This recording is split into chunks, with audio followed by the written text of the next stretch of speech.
बुलाकीपुर से जानकी के लिए रिश्ता आया है। हम लड़का देख आएंगे। एक बार इसकी शादी हो जाएगी ना तो ये रोज उसका तमाशा खत्म हो जाएगा।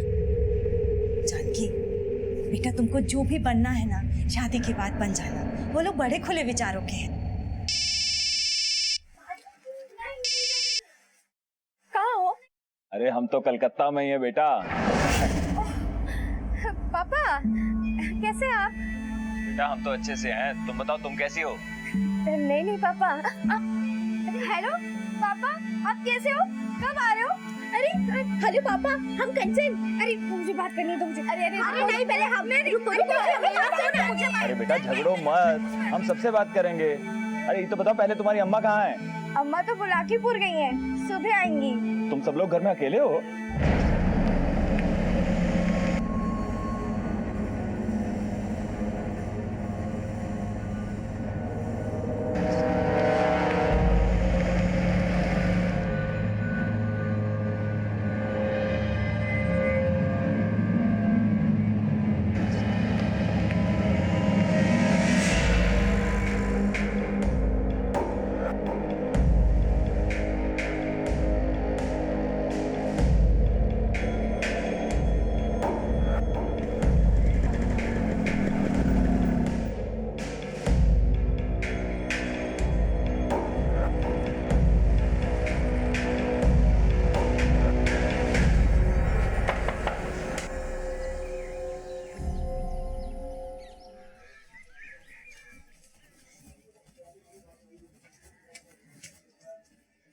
अरे सुबह सुबह घर में ताला, कहाँ चली गई ये तीनों?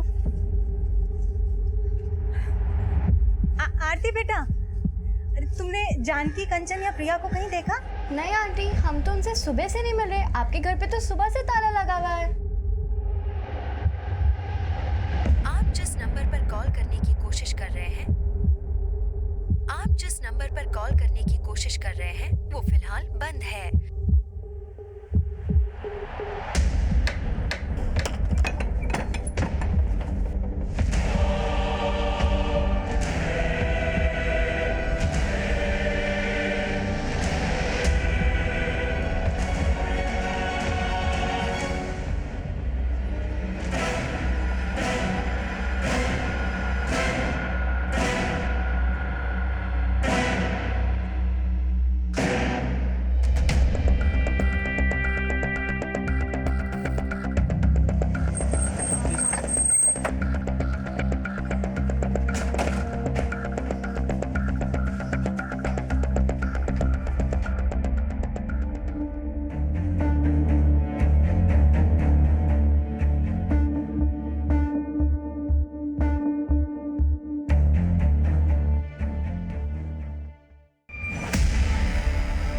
सर दोनों बच्चों को बड़ी बेरहमी से मारा गया है। शायद लगातार चाकू से वार किए गए।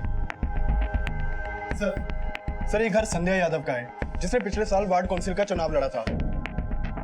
संध्या ये घर में अपनी 3 बेटियों के साथ रहती है और उसका पति कोलकाता में जॉब करता है। कल रात को संध्या घर पे नहीं थी और तीनों बेटियां अकेली थी।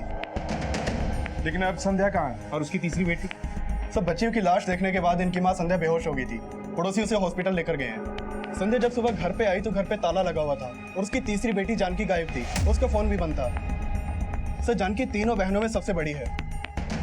पता करवाओ कि इन तीनों लड़कियों की माँ संध्या कैसी, और पड़ोसियों से पूछताछ करो क्या किसी के पास संध्या के पति का नंबर है। सर संध्या के पति का नंबर मिल गया है और उससे पड़ोसी ने ऑलरेडी फोन कर दिया है।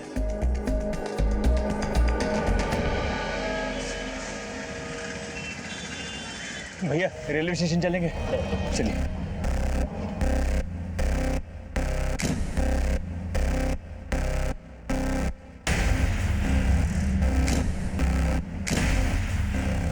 अब साहब बोलना तो नहीं चाहिए, लेकिन प्रिया और कंचन की बड़ी बहन थोड़ा भटक गई थी। मतलब? उसकी कई लड़कों से दोस्ती थी और तो और माँ की गैरहाजिरी में कई लड़कों का आना जाना लगा रहता था।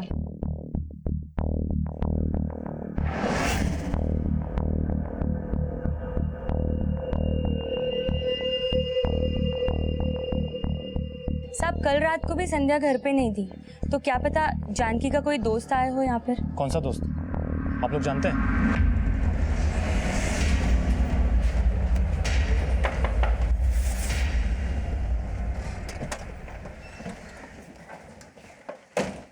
अगर जानकी की वाकई किसी लड़के के साथ दोस्ती थी तो ऐसा हो सकता है कि उसकी बहनों ने उसे यहाँ किसी लड़के के साथ देख लिया और कुछ ऐसा हुआ कि दोनों बहनों का मर्डर हो गया।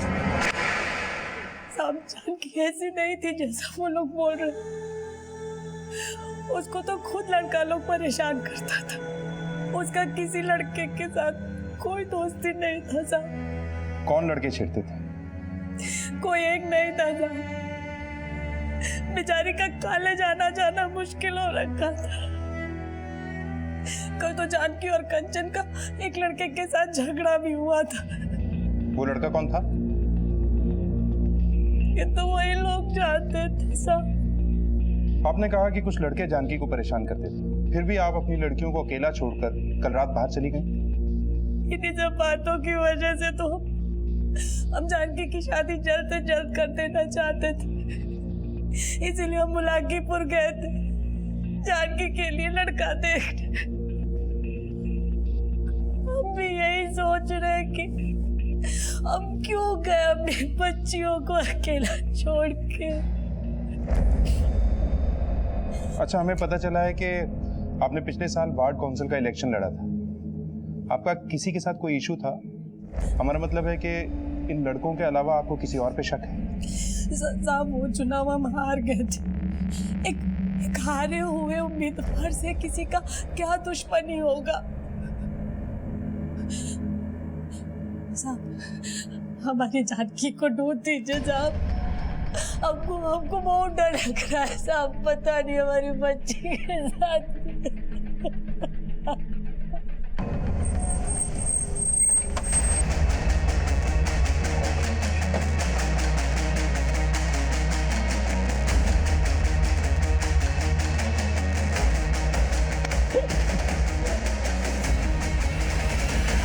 हम लोगों ने कुछ नहीं किया साहब।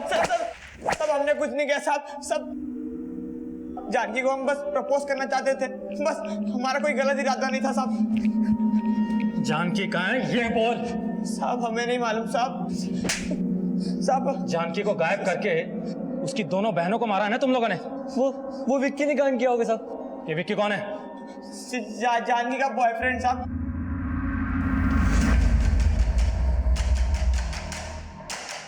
पुलिस अब भी जानकी का पता लगाने में सफल नहीं हो पाई थी।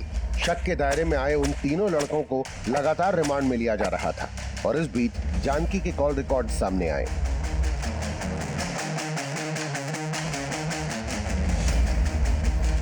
सर, ये रणवीर सिंह, सोनू यादव और ब्रिजेश ओझा, ये तीनों कॉलेज के बदमाश लड़के हैं और इन तीनों को जानकी घर के पास में अधिकतर देखा गया। लेकिन सर, जानकी की अधिकतर फोन पे बातें इस विक्की से होती थी।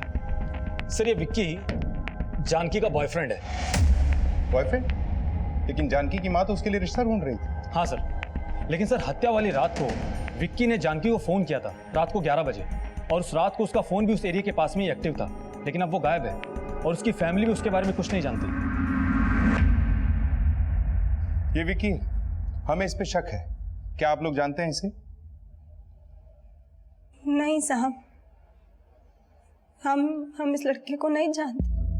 लेकिन इस लड़के को हमने 2-3 बार अपने घर के पास जरूर देखा था। लेकिन जानकी की इससे फोन पे बहुत बातें हुआ करती थी। साहब, जानकी को बहुत सारे लड़के फोन करके परेशान करते थे। देखिए, हमने कॉलेज से पता किया है जानकी का इस लड़के के साथ अफेयर था और आप जानकी की शादी कहीं और करवाना चाहती थी। क्या जानकी इस रिश्ते से खुश थी? दरअसल साहब, जानकी एयर होस्टेस बनना चाहती थी। उसका किसी लड़के के साथ कोई चक्कर नहीं था। साहब, ये अफेयर का बातें करके आप हमारी बेटी को बदनाम मत कीजिए। देखिए मिस्टर अजीत, जो हमें पता चला है हम बस उसे कंफर्म कर रहे हैं। वैसे जिस रात ये सब हुआ उस रात आपके नंबर से भी जानकी को कॉल गया था। जी हाँ, हमारा बात हुआ था। कंचन, प्रिया, जानकी सबसे बात हुआ था। लेकिन हमें बिल्कुल भी एहसास नहीं था कि उस रात को उनके साथ इतना बुरा हो जाएगा।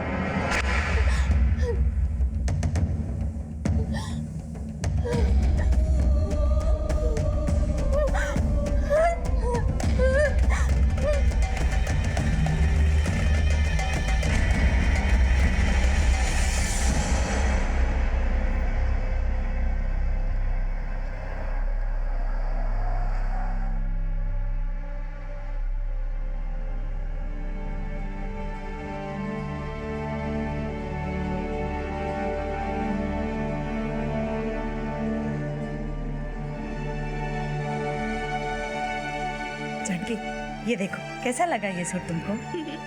बहुत अच्छा है अम्मा। जब लड़के वाले देखने आएंगे ना तुमको तो यही सूट पहनना, बहुत अच्छी लगती है। नहीं पहनना हमको कोई सूट वूट, और ना ही शादी करनी है। इस बार ना मैंने पक्का फिक्स कर लिया है, हम बड़े होके बैडमिंटन प्लेयर बनेंगे।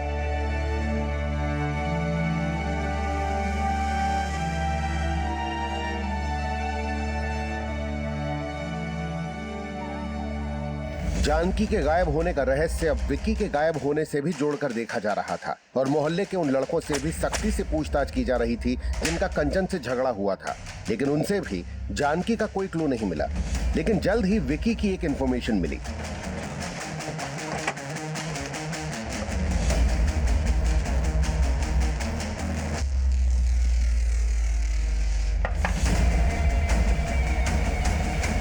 जानकी कहाँ है? सब जानकी हमारे साथ नहीं है। चल थाने चल। जो भी किया है अभी बोल दो, बाद में बहुत तकलीफ होगी। सर हम मानते हैं उस दिन हम जानकी के यहाँ गए थे उससे मिलने, पर सर हमने कुछ नहीं किया। लेकिन इतनी रात को उसके घर करने क्या गए थे? सब जानकी ने ही हमें बुलाया था।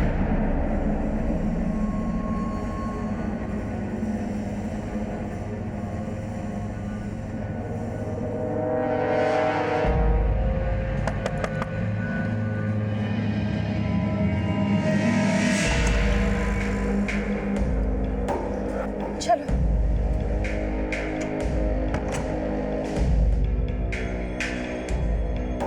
विकी, हमें समझ में नहीं आ रहा है कि हम क्या करें। अम्मा सुन ही नहीं रही है, लड़का तक देखने चली गई।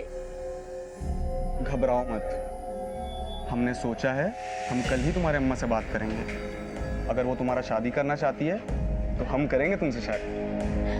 पर हम जब तक एयर होस्टेस नहीं बन जाते हम किसी से शादी नहीं करना चाहते। तुम जैसा चाहती हो वैसा ही होगा, हम पे भरोसा रखो। अब मुस्कुराओ।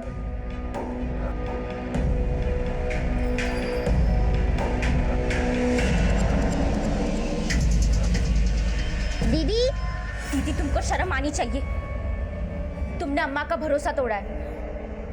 कंचन, मैं जानकी से प्यार करता हूँ। तुम दीदी को फुसला सकते हो, लेकिन हम तुम्हारी बातों में नहीं आने वाले। कंचन, अब विकी तुम प्लीज जाओ यहाँ से।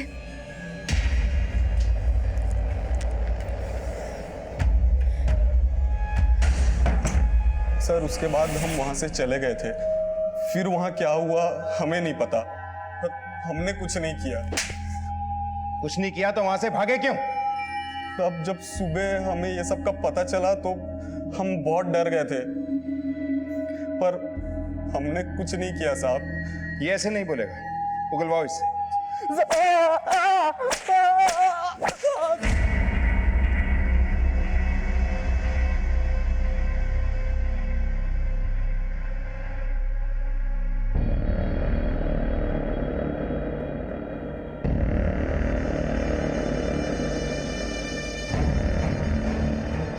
सर हमने विक्की को बहुत तोड़ा, लेकिन वहीं का वहीं है। और सर उसके कॉल रिकॉर्ड्स में भी ऐसा कुछ नहीं मिला है जिससे ये मालूम चले कि उसने ही जानकी को कहीं छुपा के रखा होगा। चल बे, लेके आ लड़की को।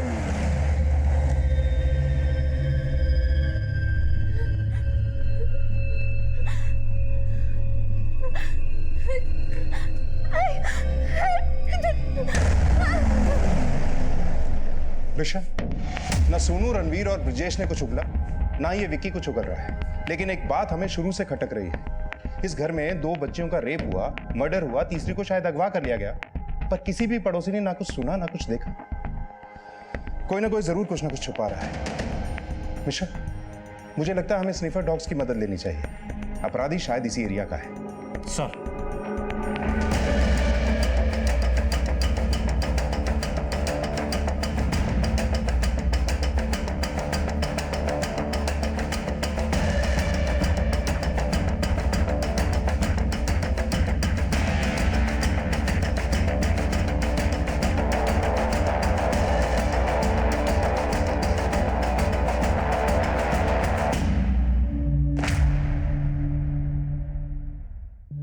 आसपास अच्छे से सर्च करो। सर इस साड़ी पर तो जरूर प्रिया और कंचन का ही ब्लड है जिसे जलाने की कोशिश की गई है। अगर इस साड़ी पे ब्लड प्रिया और कंचन का है तो इसका मतलब है कि इस मर्डर में कोई लेडी इन्वॉल्व है। मर्डर करते हुए उसका ब्लड इस साड़ी पर आ गया होगा, इसलिए इसे जलाने की कोशिश की गई। मिश्रा, फॉरेंसिक टीम से कहो कि पता करें कि ये ब्लड किसका है।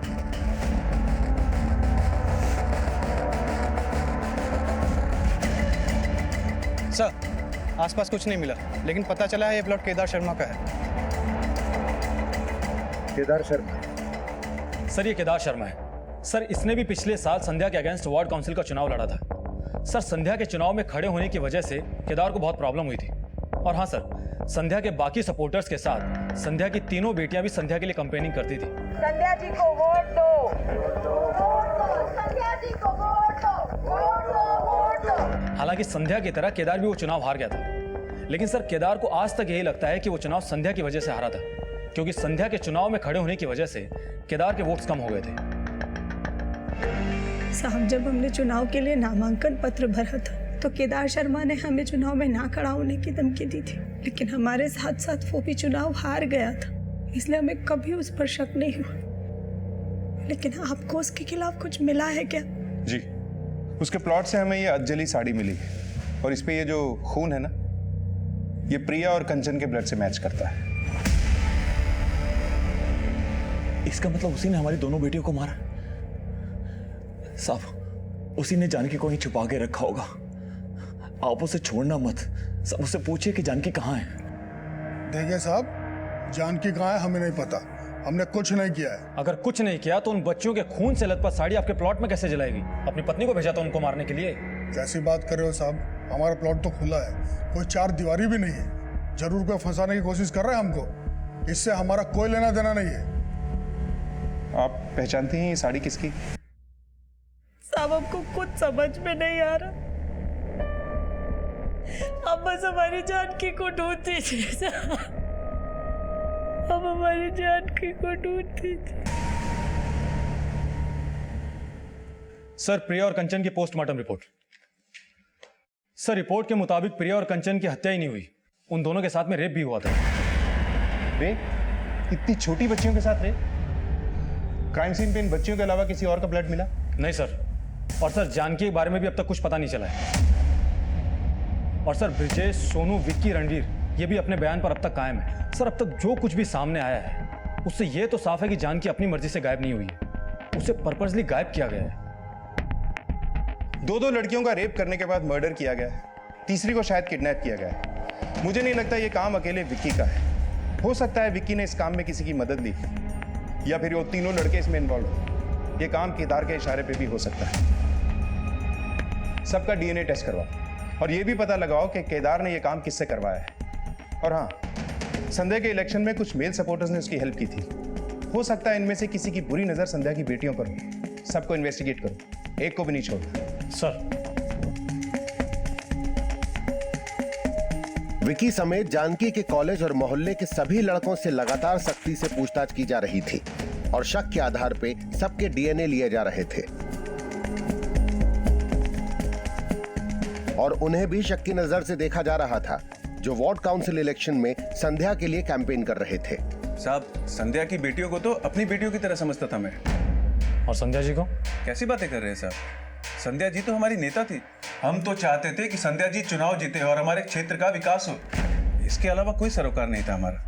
लेकिन हम तो कुछ और ही सुने। सर, शायद आपको कोई गलतफहमी हुई है। सच बोलेगा, यही मारना शुरू करूं? बहुत। हम आपको सब सच बताते हैं साहब। हम मानते हैं हमसे गलती हो गई जो हमने संध्या जी पे गलत नजर डाली, लेकिन हमने कभी किसी का कत्ल नहीं किया था।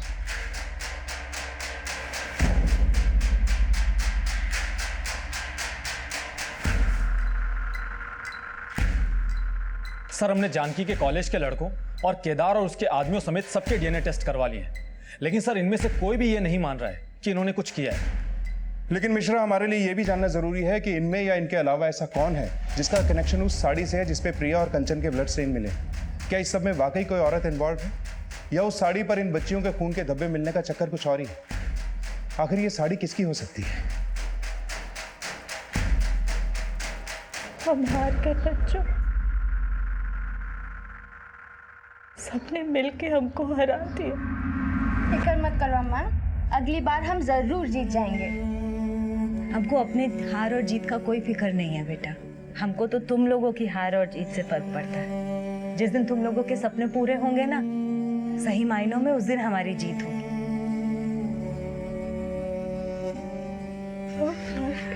अब तुम्हारे पछताने से हमारी बेटियां वापस नहीं आ जाएंगी। हम उन्हें तुम्हारे भरोसे छोड़कर गए थे और आज तुम्हारी लापरवाही के कारण हमारी बच्चियां। लापरवाही? हमारी लापरवाही? हाँ। दोष सिर्फ हमारा नहीं, आपका भी है। बच्चियों को पैदा करके छोड़ गए थे आप इस नरक में। 2000 रुपए भेजते थे तो सोच रहे थे कि बाप होने का फर्ज निभा रहे। कभी जानने की कोशिश की?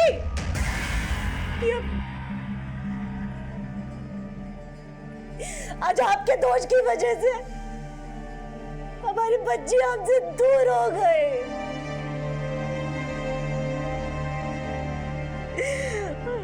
हमारी दुनिया लुट गई।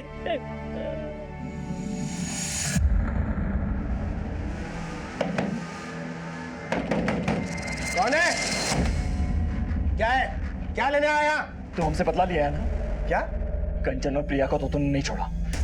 अब बता, जानकी कहाँ है? पगला गया क्या? हाँ, चल निकल यहाँ से। साले, तुम्हारा इतना हिम्मत? हाँ, तुम हमको साला बोलेगा?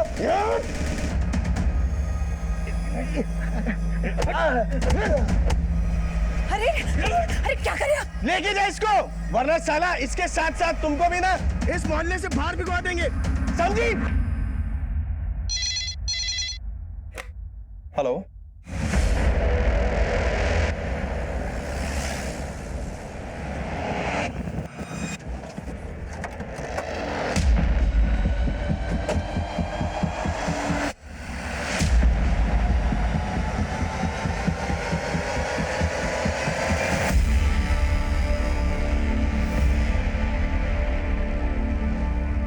सर, जानकी की बॉडी पर एक भी कपड़ा नहीं है। कहीं जानकी के साथ भी तो रेप नहीं किया गया? हो सकता है मिश्रा, ये जगह जानकी के घर से करीब 25-26 किलोमीटर दूर है। प्रिया और कंचन के मर्डर के बाद इसे किडनैप करके कहीं रखा गया होगा और इसकी बॉडी को डंप करने के लिए किसी व्हीकल का इस्तेमाल जरूर हुआ होगा। आसपास के एरिया में पूछताछ करो, कोई ना कोई लीड जरूर मिलेगी। और जानकी के घर वालों को इन्फॉर्म कर दो, बॉडी को पोस्टमार्टम के लिए भिजवाओ। सर।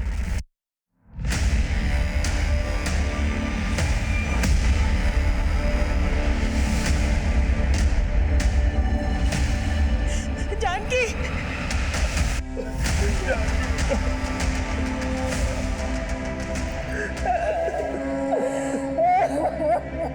अब हम समुद्र से 35,000 फीट ऊपर उड़ रहे हैं। दीदी, मैंने कुर्सी की पेटी बांध रखी है और प्लेन के उड़ने के बाद आप अपनी पेटी खोल सकते हैं। मैंने पेटी खोल दी। मैंने भी। अरे खोल दी है तो मुझे क्यों देख रहे हो? खिड़की से बाहर देखो, क्या दिख रहा है? ठंडे ठंडे बादल। दिल कर रहा है खिड़की तोड़ के बादल के साथ उड़ूं। अरे अरे ऐसा मत करो, नहीं तो प्लेन क्रैश हो जाएगा। क्या हुआ? प्लेन क्रैश हो गया।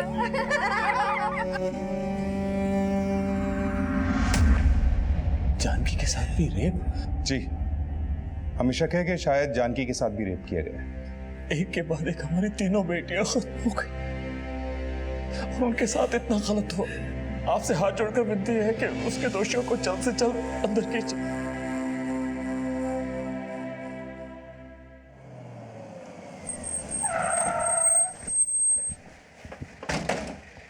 सर, आपको ऐसा नहीं लगता कि अजीत हमसे कुछ छिपा रहा है? लेकिन ऐसा है क्या जो वो हमसे छुपाएगा? सर एक बात पता चली है। अजीत का अपने इलाके में रहने वाले दीनानाथ नाम के आदमी के साथ झगड़ा हुआ था। दोनों के बीच में बहुत मारपीट हुई। सर, ये अजीत दीनानाथ के साथ इसलिए झगड़ा कर रहा था क्योंकि उसे दीनानाथ पे शक था कि दीनानाथ ने उसकी बच्चियों का रेप और मर्डर किया है। सिर्फ झगड़े के वक्त अजीत की बीवी संध्या भी वहां मौजूद थी। क्या इन्हें शक था कि दीनानाथ ने इनकी बेटियों का रेप और मर्डर किया? ताज्जुब की बात है। एक तरफ तो ये हमसे कहते हैं कि हमारी बेटियों को इंसाफ दिलाओ, और दूसरी तरफ ये हमसे ये बात छुपाते हैं कि इन्हें किसी दीनानाथ पे शक है। इस दीनानाथ और दोनों पति पत्नी के बारे में सब कुछ पता करो। सर, पुलिस अब दीनानाथ और अजीत के उस राज का पता लगा रही थी जो जल्द ही इस केस में कई और एंगल्स खड़ा करने वाला था और जो अजीत की भूमिका पे भी प्रश्न चिन्ह खड़ा करने वाला था।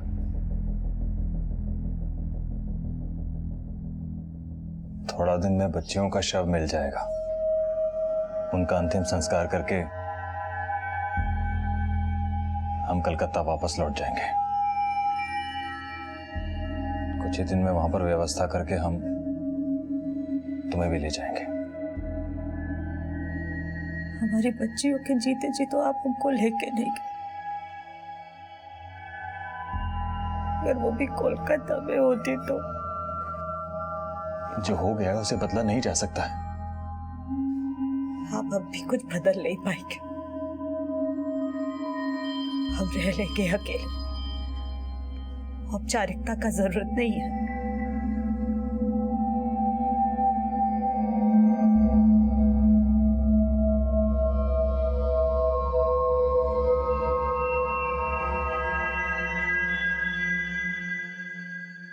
सर, संध्या के पति अजीत के बारे में कोलकाता पुलिस ने एक इन्फॉर्मेशन दी है।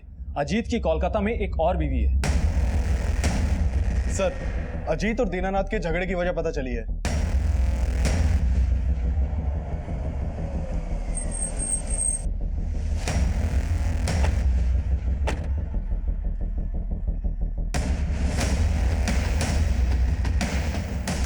साहब, जिस इंसान का खुद का कोई चरित्र नहीं होता, वो किसी शरीफ इंसान के चरित्र पे उंगली कैसे उठा सकता है? अरे उस इंसान ने 10 साल पहले हमारी बहन के आबरू के ऊपर हाथ डाला था। साहब, दीनानाथ की बहन ने हम पर झूठा आरोप लगाया था। साहब, उसकी बीवी खुद जानती है कि उसने क्या किया हमारी बहन के साथ। साहब, हमने कुछ नहीं किया था, पर उस समय किसी ने हमारा विश्वास नहीं किया। दीनानाथ ने हमें पूरी बिरादरी में जलील करके रख दिया।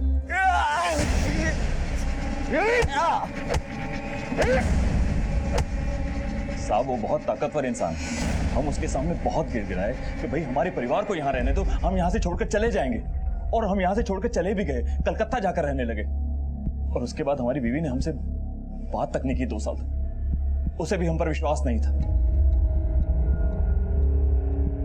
अब जाकर वो थोड़ा पिघली है। तुमने तो उसे अब भी अंधेरे में रखा हुआ है। कोलकाता में दूसरा घर बसाया हुआ है।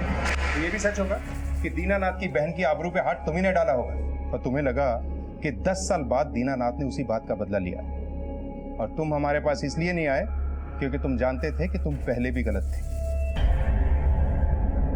साहब, अगर हमने कुछ किया होता तो यहाँ के लोग चुप थोड़ी ना रहते। लेकिन हमने तो सुना है कि यहाँ के लोग तुमसे डरते भी हैं। हो सकता है इसलिए चुप बैठे हो। लेकिन हमने कुछ नहीं किया साहब। तुमने कुछ किया है या नहीं किया, ये पता लगाने का काम हमारा है। फिलहाल तो हमें तुम्हारा डीएनए टेस्ट करवाना है। साहब, हम जानते थे अजीत जी गलत है, और हमें यह भी आभास हो गया था कि वो कोलकाता जाकर हम सबको भूल गए। हमें ये नहीं पता था कि उन्होंने वहां जाकर अपनी नई दुनिया बसा ली। अब हमें किसी से कोई लेना देना नहीं है सर। अब जब हमारी बेटियां ही नहीं रही तो हमारी जिंदगी का कोई मकसद नहीं है। सर, अगर अजीत ने कोलकाता में दूसरी शादी कर रखी थी तो अजीत के पास में अपने बच्चों को मारने का मोटिव जरूर होगा। सर, हो सकता है कि अजीत को इस बात का डर हो कि उसकी दूसरी बीवी को उसकी पहली बीवी के बारे में पता न चल जाए, और संध्या उस रात को जिंदा इसलिए रह गई क्योंकि वो बुलाकीपुर गई थी। लेकिन सर, हमने अजीत की एलिबाई कंफर्म की। हत्या वाली रात अजीत कोलकाता में ही था, और मर्डर कंचन और प्रिया का हुआ था, जबकि जानकी को अगवा किया गया था। सर, ये भी तो हो सकता है कि अजीत की कोई चाल हो ताकि हमारा शक उन लड़कों पे जाए जो उन्हें छेड़ा करते थे। और सर, उस रात को अजीत ने अपने बच्चों को फोन भी किया था। लेकिन वो हमें बिना पता चले दीनानाथ पे शक जाहिर कर रहा था। मुझे नहीं लगता इसमें अजीत का हाथ होगा। हाँ, ये हो सकता है कि अजीत की दूसरी बीवी ने यह करवाया। उसे पता चला हो कि अजीत पहले से शादीशुदा था और उसने सबसे बदला लिया। अजीत और उसकी दूसरी बीवी दोनों को इन्वेस्टिगेट करो। और वो एरिया जहाँ से जानकी की बॉडी मिली थी, वहाँ से कोई लीड मिली? नहीं सर, हमने वहाँ काफ़ी पूछताछ की, लेकिन कोई लीड नहीं मिली। ठीक है, वो एरिया और संध्या के घर का एरिया, दोनों का डंप डाटा चेक करो। कोई ना कोई कॉमन नंबर जरूर मिलेगा, क्योंकि ये तो कंफर्म है कि जिसने भी कंचन और प्रिया का मर्डर किया है उसी ने जानकी की बॉडी को उस एरिया में डंप किया होगा। सर,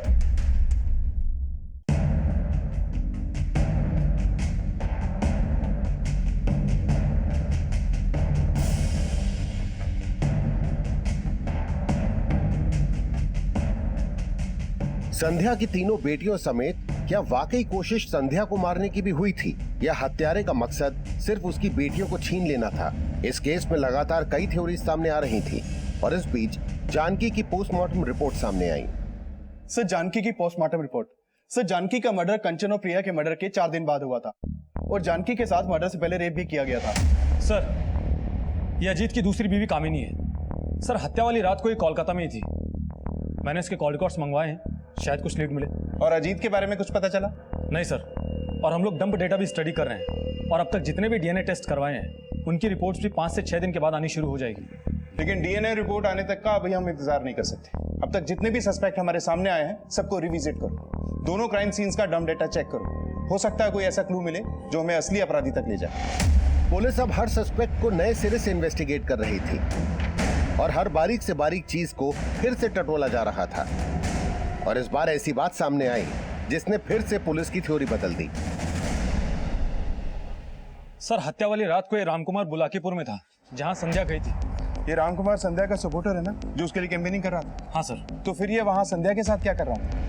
संध्या जी बुलाकीपुर में जो लड़का देखने गई थी जानकी के लिए, उस लड़के के बारे में हमने ही बताया था।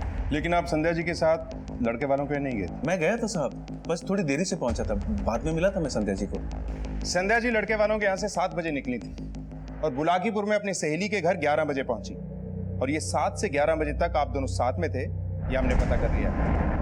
और जिस तरह से आप लोग मिल रहे थे उससे हमें यह भी पता लग गया है कि आपका अफेयर चल रहा था संध्या जी के साथ। ये तो सीसीटीवी दिखा दे कि आप और संध्या जी कहाँ गए थे बुलाकीपुर में।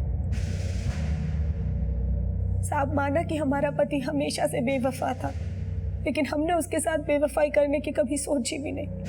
बस राजकुमार जी से विचार मिल गए तो हमें लगा कि हमें कोई संभालने वाला मिल गया। और आपकी बेटियों को आपके इस अफेयर के बारे में पता लग गया था, इसलिए आपने अपनी बेटियों को। साहब बेटियां थी वो हमारी, जान से ज्यादा चाहते थे हम उनको, और आप हम पर इतना घटिया आरोप लगा रहे। हमारा विश्वास कीजिए साहब, हमारा और संध्या जी के संबंध का उनकी लड़कियों की हत्याओं से कोई लेना देना नहीं है। सर रामकुमार से मुलाकात कैसे हुई आपकी?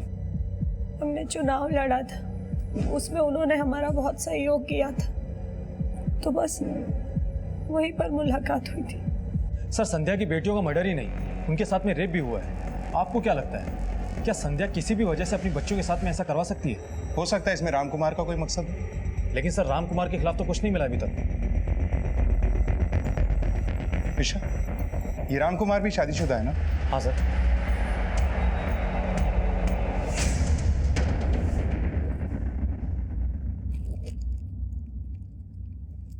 हाँ साहब, ये साड़ी तो हमारी बीवी ममता की है।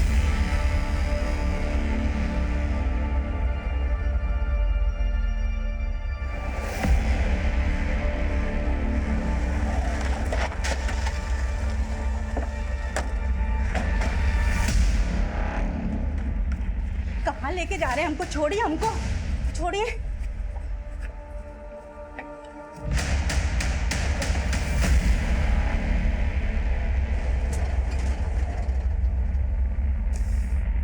साहब ये साड़ी हमारा नहीं है, जरूर हमारा पति उस औरत के चक्कर में हमें फंसाना चाहता है। हमने कुछ नहीं किया साहब।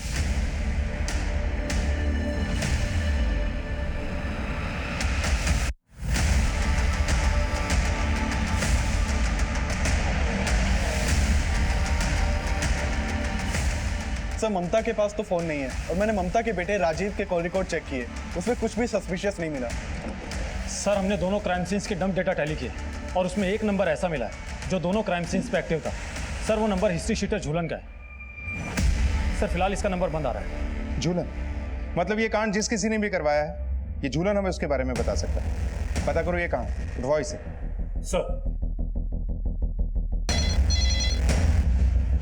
हेलो,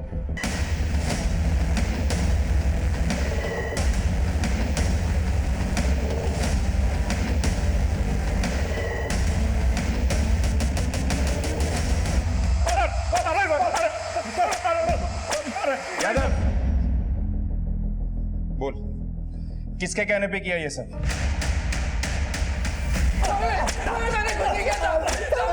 मैंने कुछ नहीं किया। साहब हमको मम्मी बोली थी ये सब करने को। हाँ हम मारे उस संध्या की बेटियों को। सिर्फ मारा ही नहीं, उनका रेप भी करवाया।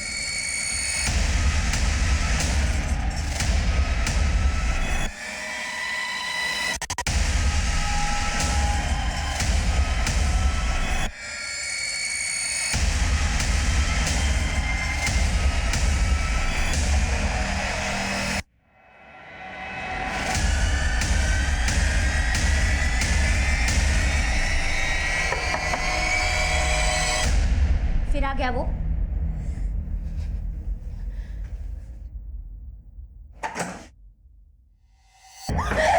हट! अपनी जगह खड़ा हो।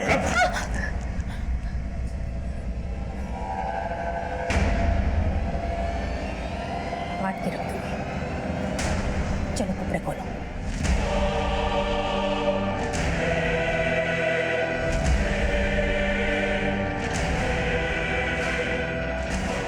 रुक।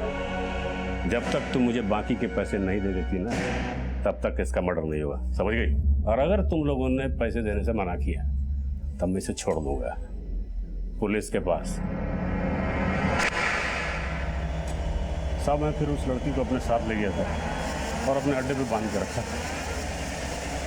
साहब उन लोगों ने जब मुझे बाकी के पैसे दे दिए तो मैंने उस लड़की को मार के फेंक दिया। साहब साड़ी पे खून लग गया था, इसीलिए उसे जलाया। हाँ, झूलन जानकी को लेकर गया था और अगर उसका बॉडी मिल जाता तो हम न फंसे, इसलिए हमने जानबूझकर वो साड़ी केदार की जमीन पर जलाया ताकि उसका बॉडी आपको मिले और शक केदार पर ही जाए। कैसी औरत हो तुम?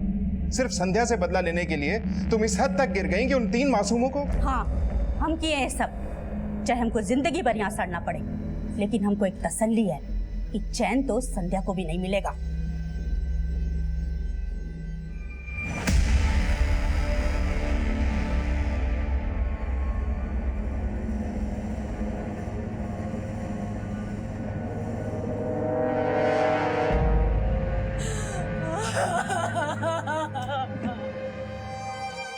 अपनी जिंदगी का खालीपन भरने के लिए हम कभी कभी ऐसी मृत तृष्णाओं का शिकार हो जाते हैं जिनमें फंसकर हमें सिर्फ मौजूदा वक्त ही दिखता है, लेकिन दूरगामी परिणाम पर नजर नहीं जाती। माना हम जिंदगी में ठोकर खाकर ही सीखते हैं, लेकिन उन रास्तों से हमेशा बचकर चलना चाहिए जहां ठोकर खाने के बाद संभलने का भी मौका नहीं मिलता।